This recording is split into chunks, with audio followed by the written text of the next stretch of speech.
And joining me right now here on the Mark Moses Show is my great friend, John Frary with Sports Now up there in Jacksonville. We got much to discuss, including the Gators Spring Game from this past weekend. John, how you doing today? I couldn't be better, Mark. What a beautiful day in Northeast Florida. And it was a beautiful day Saturday for the spring game. I don't think John Summerall could have dialed up better weather, and about 47,000. It was a large crowd for a spring game this past Saturday too, but not really surprising considering all the newness, and I think a lot of curiosity how this Florida team's going to look this fall. Well, the game was not on television, which I don't understand. I don't get why I'm paying for all these different apps and cable. Put the spring game on television. So you were there. There was actually highlights from the football team. What did you think of the performance by the Gators in the spring game?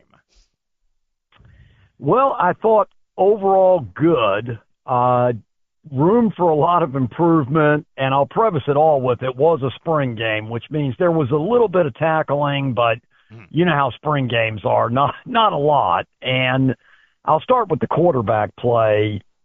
I thought Tramel Jones outplayed Aaron Philo last Saturday. I thought they both showed some good things, but Philo had a couple of interceptions, had a couple of bad decisions. Tramel Jones played pretty clean this past Saturday.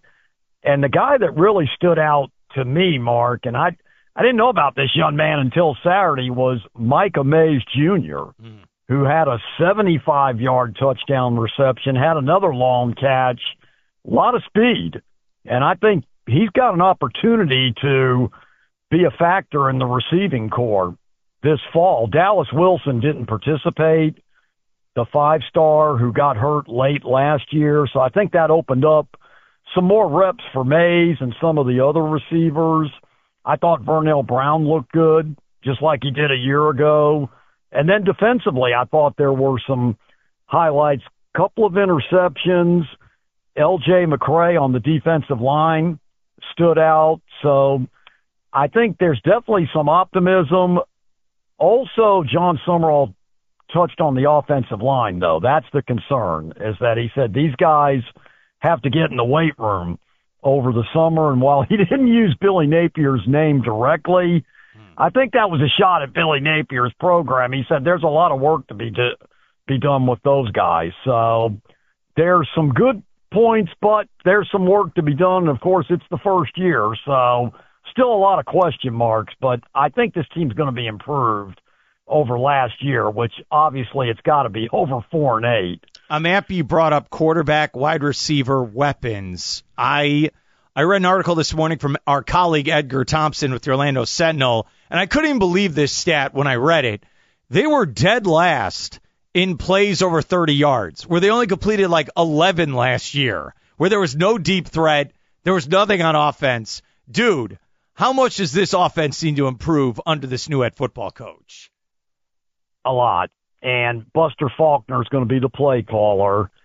And for those that forgot, Billy Napier liked to run two tight end sets. I don't know why, but that was predominantly a 12 formation with two tight ends out there all the time. And that kind of limited your explosive plays, what you just touched on and Edgar wrote in the Orlando Sentinel. I think you're going to see a lot more explosive plays in this offense this fall. Aaron Philo can get the ball out fast. That is another observation I had on Saturday. His release is quicker than Tramel Jones. But getting back to the explosive plays, I think you're going to see some. And Duke Clark is another guy that stood out to me on Saturday. I think he could be the backup running back to Jaden Baugh, who was limited in his exposure this past week. All right, who's your starter then? Your gut. After, you're leaving the swamp, you're driving back to Jacksonville. Who's your starting quarterback then? My gut still says Philo, because he knows the system. He came down from Georgia Tech with Buster Faulkner in the transfer portal.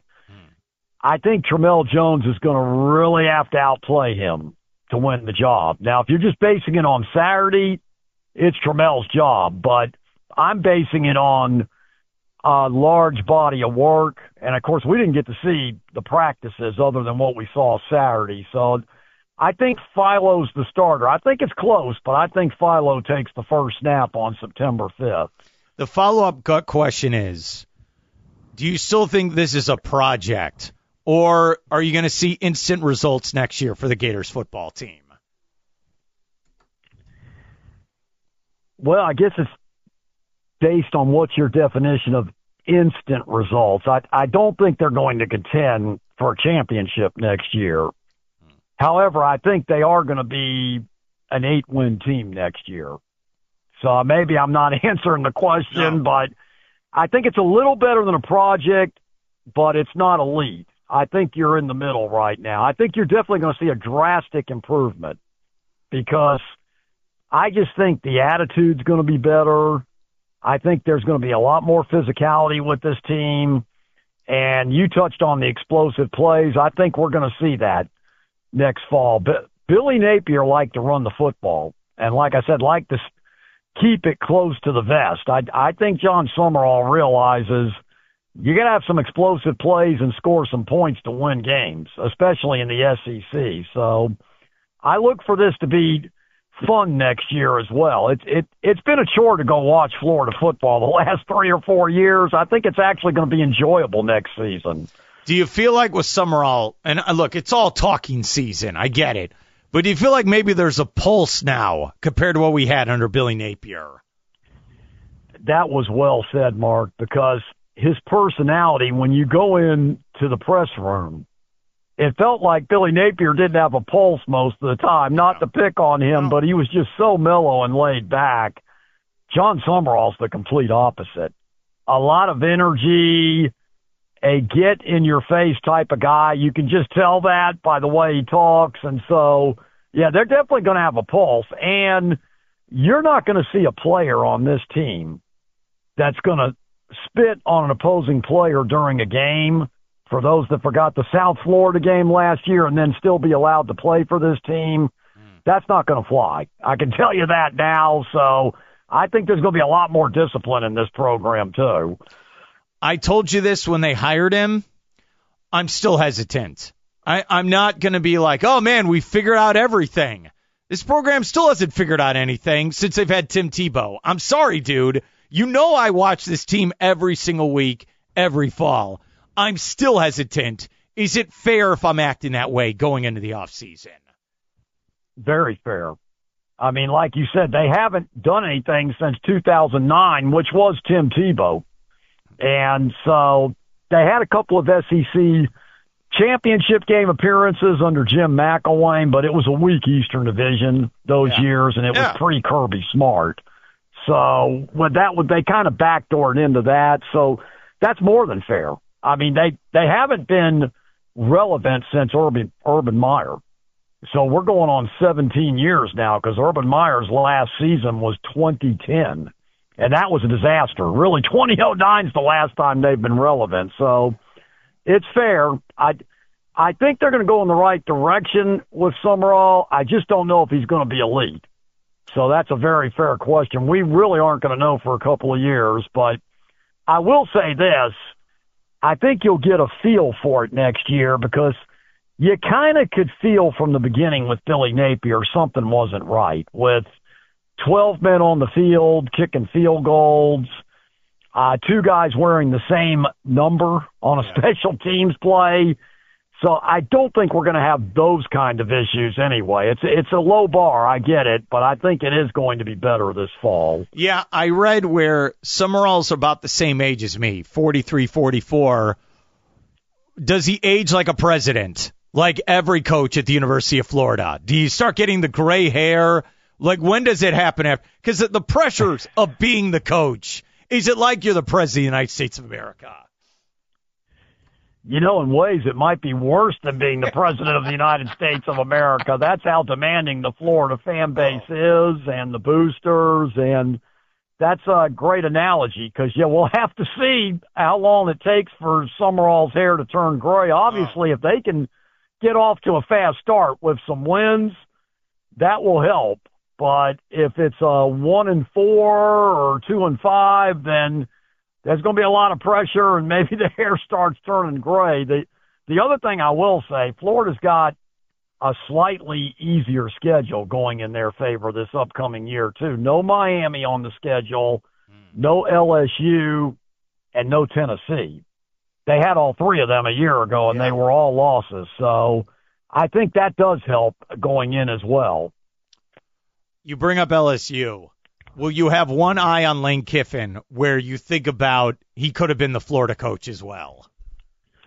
Oh, I'll have both eyes on Lane Kiffin because I'm still thinking about that. I still think that's on Scott Strickland, the athletic director, because I think Lane Kiffin wanted to come to Florida over LSU, but I honestly don't think Scott Strickland wanted him for all the other stuff off the field, not what he does on the field, but there's no doubt John Summerall will be compared to him as well. Fair or unfair, that's going to be the comparison because that was the guy everybody clamored for, or most, before he pulled out and John Summerall got the Florida job. So that's going to be an ongoing comparison, I think, for the next few years. Okay. We have to talk about this real quick before I let you go. We need inside information from you.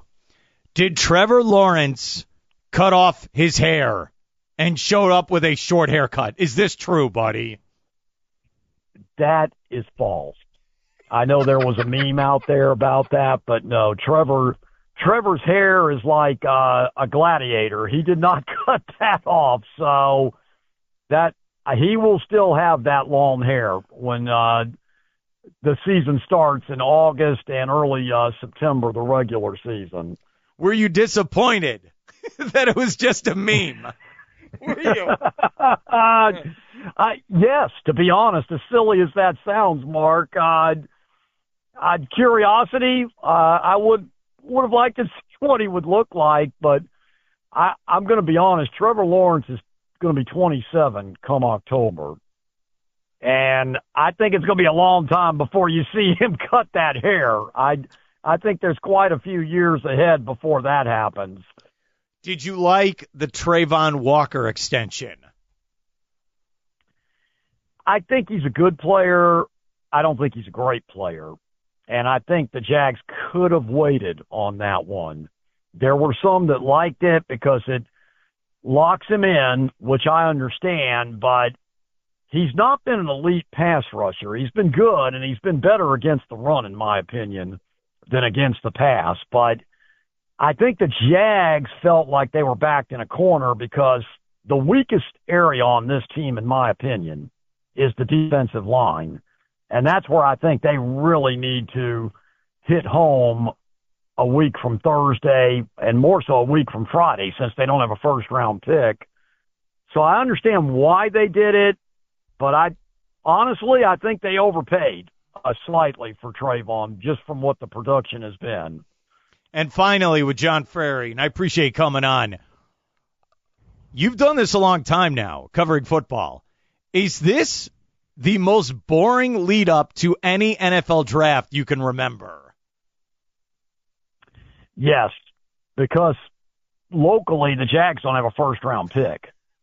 So, honestly, that first night, there's no buzz or excitement in Duval County and Northeast Florida at all. Now, James Gladstone last week when he met with the media, the pre-draft luncheon, mentioned that you never know if the right player falls, they could trade and go back up and be in the first round. So for Jaguar fans listening, I'd have your phones with you next Thursday night just in case there's an alert. But as of right now, it's pretty quiet and pretty boring.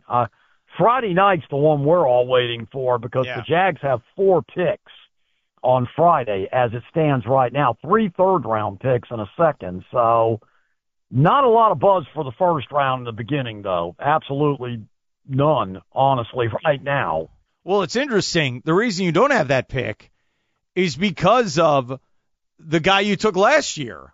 And then there's tweets going out saying, oh, yeah, he's going to be primarily on defense this year.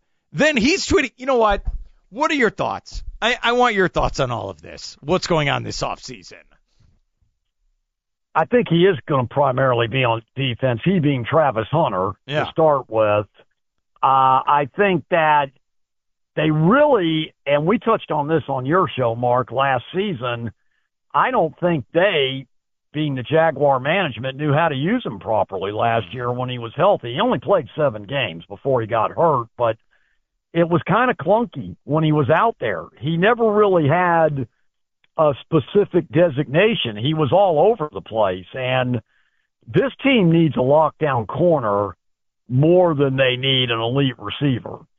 And that's why I think you're going to see him primarily over there. Doesn't mean he won't come in on a couple of packages for offense, but I think starting in training camp, he's primarily going to be on the defensive side of the ball, and that's the reason the Jags lost to Buffalo in the playoffs last year. They got beat on some long passes against Josh Allen. And if Travis Hunter's out there and maybe you have a lockdown corner, who knows? The Jags might have won and they might have been in New England the next week. So I think that's what you're going to see is primarily on offense and maybe just a sprinkle. I mean, primarily on defense and just a sprinkle of offense with Travis Hunter this year. Are you getting ready for Orlando as your bonus question for 2027? Oh, you touched a nerve there, my friend. I hate that, even though I knew that was coming. I wanted the Jags to play in Gainesville for selfish reasons, for the obvious. I'm getting ready for it. I don't know if I'll be down there for all the home games that year in 2027. And I think the Jags might play 3 of those in London, by the way, for those listening. Yeah. I think they're going to play more overseas that year since they're not in Jacksonville. And I know the people of Orlando probably aren't going to like that, but I think that's what Shad Khan, the owner, is going to do. So begrudgingly, I'm getting ready. I'm not happy about it, but the end result is an elite stadium for Jacksonville and Northeast Florida, so I can live with it. I love that the mayor of Jacksonville had to come out and say, hey, it's still Duval. Right? Don't be saying Orlando. I thought that was fascinating. Yes. There's truth in every joke. John Frary, Sports Now, thank you so much for your help and have a great day. All right, buddy? Mark, always an honor and a pleasure. Thanks for having me on.